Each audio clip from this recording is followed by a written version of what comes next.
Bonjour à tous et toutes, j'espère que vous allez bien. Nouvelle vidéo réponse que je destine à monsieur Olivier Horowitz, car comme vous avez pu le voir dans la vignette, je souhaite que cette vidéo soit courte et cela va concerner une réponse et une question. Car le père entre guillemets Olivier Horowitz, alors je mets le terme père entre guillemets parce que les ordinations depuis Vatican II sont invalides et ce n'est pas une insulte que de le dire. Nous estimons en tant que catholiques et des vacantistes que c'est une réalité qui a malheureusement impacté tout le clergé ordonné depuis les années 60. Et par ailleurs, je ne vais pas trop m'attarder sur toute la vidéo du père Olivier Horowitz, entre guillemets, que vous voyez à l'écran. Je vais juste me focaliser notamment sur une réponse par rapport à Montigny Paul VI. Et ensuite, je vais poser une question à monsieur Olivier Horowitz. Et bien entendu, libre à lui de me répondre. Avant de mettre la vidéo, je tenais à dire que globalement, les propos et les arguments de monsieur Horowitz rejoignent ceux du Kabyle catholique. J'avais déjà réalisé 2 vidéos donc en 2 parties par rapport à ces critiques sur les positions des catholiques et des vacantistes. Et avec monsieur Horowitz, j'ai l'impression que les mêmes arguments reviennent un peu. Il parle notamment du pape hérétique, alors que c'est un terme qui n'existe pas en tant que tel, qui est une hérésie, puisque, je le rappelle, dans Pastor Aeternus, le pape qui exerce son magistère ordinaire et extraordinaire est infaillible. Alors c'est l'homme étroitement lié à la papauté qui est infaillible dans son magistère ordinaire et extraordinaire. Nous admettons que des papes ont pu peut-être proférer des erreurs dans le cadre privé, et par ailleurs, j'ai déjà répondu au Kabyle catholique que lorsque les antipapes depuis Vatican II font des voyages à dimension interreligieuse en allant dans des mosquées, en prononçant des discours dans des synagogues ou dans des lieux païens, en réalité, ça ne peut pas faire partie de la théologie privée, du théologien privé. Pourquoi ? Parce que depuis Vatican II, le comportement de ces antipapes correspond à une théologie officielle qui impacte la vie des fidèles dans leur ensemble. Donc ça ne peut pas être un comportement marginal de l'homme privé dans son coin, de l'homme qui occuperait le siège de pape dans son coin. Donc non, ce sont des mouvements comme par exemple les différents organismes qui se sont créés, tels le Dicaster pour l'unité des chrétiens, et à chaque fois qu'il y a des rencontres interreligieuses, pas uniquement des antipapes, mais aussi de la hiérarchie des évêques conciliaires entre guillemets, ou alors des simples clercs conciliaires, eh bien, ils partent tous de Nostra Aetate, particulièrement pour créer, si vous voulez, cette rupture et cette nouveauté. C'est-à-dire que les clercs conciliaires, qui sont engagés dans les mouvements œcuméniques et les mouvements interreligieux, partent tous de Vatican II comme étant un nouveau volet pour créer et instaurer le dialogue fraternel. Donc c'est bien une théologie officielle qui n'impacte pas que les antipapes dans leur coin. Donc je vais vous mettre un petit extrait de la vidéo de monsieur Horowitz. Alors initialement, monsieur Horowitz s'adresse à Maître Abosi par rapport à Paul VI. Alors je ne sais pas si Maître Abosi a répondu de son côté, mais je vais me permettre de proposer une réponse et ensuite ça sera une question à sa destination. Donc je vous mets le premier extrait. C'est pas parce qu'on s'est mis un point rouge ici et qu'on s'appelle Karol Wojtyła à titre privé qu'on est hérétique. Voyez-vous, hein? On est hérétique à des conditions précises que je vais donner. Alors, déjà, je me permets de répondre très très brièvement par rapport à cela. Eh bien, en fait, donnez-moi, cher monsieur Horowitz, des équivalents dans l'histoire de la papauté, des papes légitimes qui ont eu cette attitude. Parce que depuis Vatican II, ça s'est multiplié à une vitesse affolante, et moi, j'aimerais qu'il y ait des équivalents de ce genre. Je continue. Ici, souvenez-vous que Montigny, c'était son nom de cardinal, Paul VI. Montigny, en tant que théologien moral personnel, pensait que la pilule contraceptive, la contraception chimique, pouvait être acceptée par l'Église. Voilà, c'était sa pensée personnelle. En 1968, il a dû trancher la question. Il a tranché la question en tant que pape, par l'encyclique. Et là, plus question de dire n'importe quoi. puisque dans l'encyclique, Paul VI a écrit le contraire exact de ce qu'il croyait en tant que théologien personnel. C'est-à-dire, utiliser la pilule contraceptive, utiliser un mode chimique de contraception, c'est commettre un péché mortel. C'est pas fort, ça? Est-ce que c'est dit, ça? Monsieur Abosi, voulez-vous, s'il vous plaît, être avocat de l'Église catholique? Voulez-vous, s'il vous plaît, être un avocat commis d'office, voyez-vous, sans intérêt, qui travaille pour le bien de l'Église, le bien de notre Seigneur Jésus-Christ? Est-ce que vous le dites, ça? Que Montigny était pour la pilule et Paul VI était contre lorsqu'il a écrit l'encyclique? N'a-t-il pas bénéficié ici du charisme de l'infaillibilité? Non? Eh bien alors s'il n'est pas pape, normalement, si je suis vos raisonnements, puisqu'il n'y a plus de pape depuis Jean XXIII, donc Paul VI ne doit pas être pape. Paul VI était pour la pilule contraceptive, Montigny était pour la contraception chimique. Pourquoi est-ce que comme pape, s'il n'était pas pape, a-t-il dit le contraire exact de sa pensée? Eh bien c'est parce que l'infaillibilité pontificale a agi. Et que dès lors qu'il s'agissait, eh bien, d'une encyclique, là, il était pasteur pour éclairer le troupeau. Parce que beaucoup de prêtres, d'évêques, étaient pour la pilule contraceptive. En mai 68, vous vous rendez compte? Il a pris le risque et là, il s'est mis à dos tous ses copains. Parce que tous ses copains étaient comme Monsieur Abosi. Ils pensaient que Paul VI, eh bien, était un progressiste. Voilà, donc j'en arrête ici. Donc vous voyez, donc les arguments de Monsieur Horowitz, c'est de dire que lorsque le pseudo-pape Montigny Paul VI a justement promulgué notamment l'encyclique Humanae Vitae, eh bien il s'est opposé à notamment toute forme de contraception artificielle. Alors je rappelle que Montigny Paul VI a, dans l'esprit de la collégialité, notamment dans les années 60, a créé une commission pour se pencher sur la moralité de permettre pour des couples catholiques des méthodes contraceptives, puisque c'était la fameuse période de mai 68 où la pilule s'est propagée à des vitesses, à une vitesse incroyable. Et effectivement, moi je vais répondre de façon très simple à Monsieur Horowitz, c'est que depuis le temps que la fausse église conciliaire s'est installée au poste clé du Vatican, eh bien, il y a ce qu'on appelle un double discours. Donc, le double discours, ça consiste à rappeler certaines vérités catholiques pour maintenir une certaine apparence de catholicité.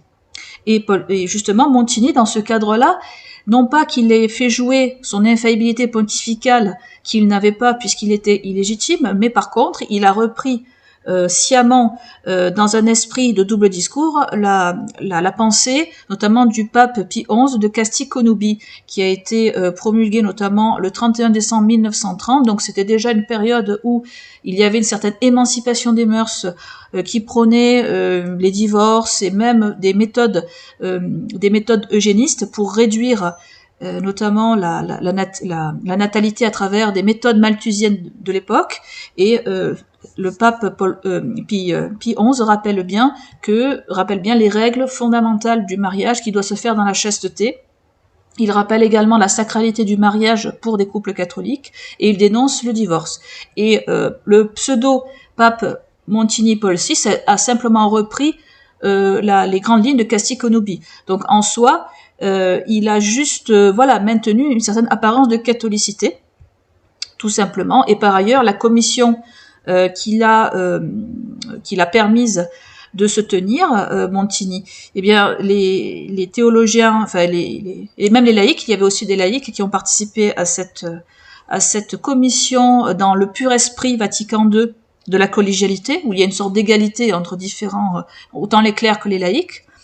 Eh bien, c'est vrai que même si Montigny Paul VI a interdit toute forme, dans l'encyclique Humanae Vitae, toute forme de contraception artificielle, eh bien, sachez que quand même la commission a eu de très gros dégâts qu'il ne faut pas minimiser sur les couples catholiques de l'époque, surtout les années 60, car beaucoup de catholiques ont voulu, si vous voulez, profiter d'un certain laxisme permis par mai 68 et ont et ont justement adopté la mise en pratique de la pilule. Donc, qui a eu des effets catastrophiques. Donc, la commission a quand même eu un impact très négatif, surtout à une période où il fallait rappeler certaines bases du mariage chrétien dans la chasteté et refuser les méthodes contraceptives. Mais bon, voilà. Donc ça, c'est la première réponse que je ferai à Monsieur Horowitz.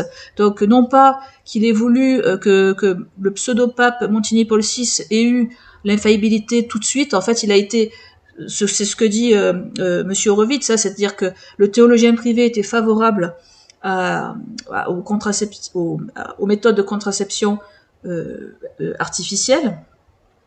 Effectivement, puisqu'on retrouve des lettres de Paul VI où il fait l'éloge de certains docteurs qui veulent mettre en place des méthodes de contraception à l'égard des femmes, notamment, et aussi des hommes.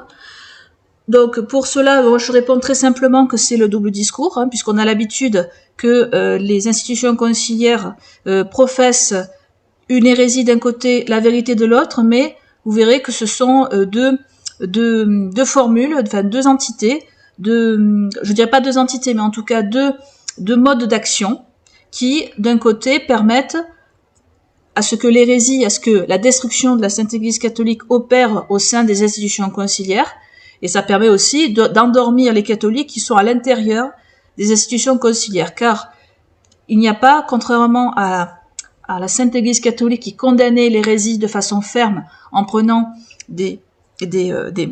notamment l'excommunication, vous voyez que depuis Vatican II, les hérésies cohabitent avec la vérité catholique et les hérésies ne sont pas condamnées. Voilà. Donc ça, c'est une première réponse que je fais. Maintenant, je vais poser une question à Monsieur Horowitz. Donc vous dites que Montigny Paul VI a été protégé par sa fameuse infaillibilité pontificale et qu'il aurait agi dans Humanae Vitae. Très bien. Donc maintenant, je vais dire que je vais aller dans Nostra Aetate. Donc comme vous voyez à l'écran, et je vais lire notamment cette formule qui a été reprise de très très nombreuses fois par les antipapes depuis Montigny Paul VI, à savoir cette phrase. Donc je vous lis, je suis dans la religion juive Nostra Aetate, et je vous lis ce qui est marqué. S'il est vrai que l'Église est le nouveau peuple de Dieu, les Juifs ne doivent pas, pour autant, être présentés comme réprouvés par Dieu ni maudits, comme si cela découlait de la Sainte Écriture. Que tous donc aient soin, dans la catéchèse et la prédication de la parole de Dieu, de n'enseigner quoi que ce soit qui ne soit conforme à la vérité de l'Évangile et à l'Esprit du Christ. Donc, la phrase dit très bien que les Juifs ne doivent pas être considérés comme étant réprouvés.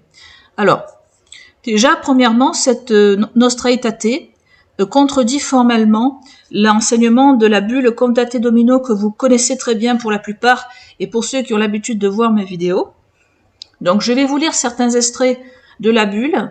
Donc, alors je rappelle que la bulle Condate Domino est une bulle qui a été proclamée lors du concile de Florence, et sachez que les conciles ont quand même la plus haute autorité pour imposer, je dirais, la doctrine à l'assentiment des fidèles. Donc je vous lis un petit extrait.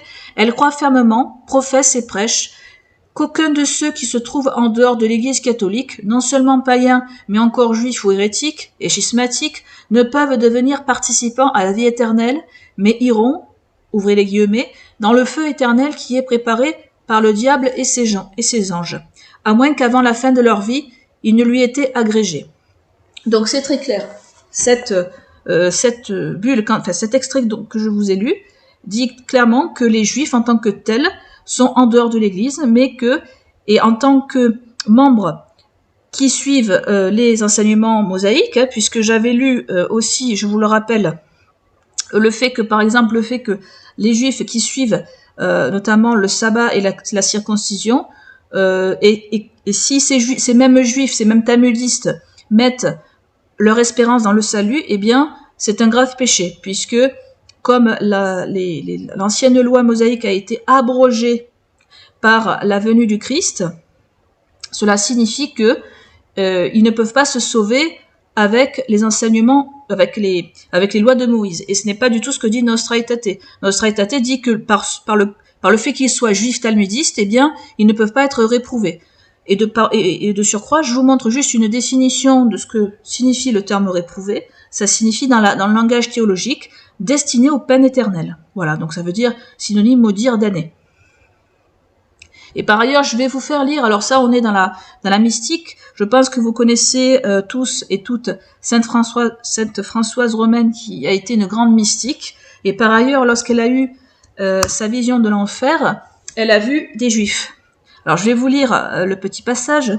La servante de Dieu, ayant désiré savoir quelle différence il y avait entre les habitants des 3 provinces de ce royaume effroyable, il lui fut dit que, dans la région inférieure, étaient placés les plus grands criminels, dans celle du milieu les criminels médiocres, et dans la région supérieure les moins coupables des réprouvés. Les âmes que vous voyez dans ce lieu, le plus haut, ajouta la voix qui l'instruisait, sont celles des Juifs qui, à leur opiniâtreté près, vécurent exempts de grands crimes. Donc ça, ce sont les âmes des Juifs qui, notamment dans la bulle Cantate Domino, n'ont pas été agrégés à la fin de leur vie. Donc, ce sont des Juifs qui ont mis leur espérance dans l'enseignement des lois mosaïques et ils ont été réprouvés.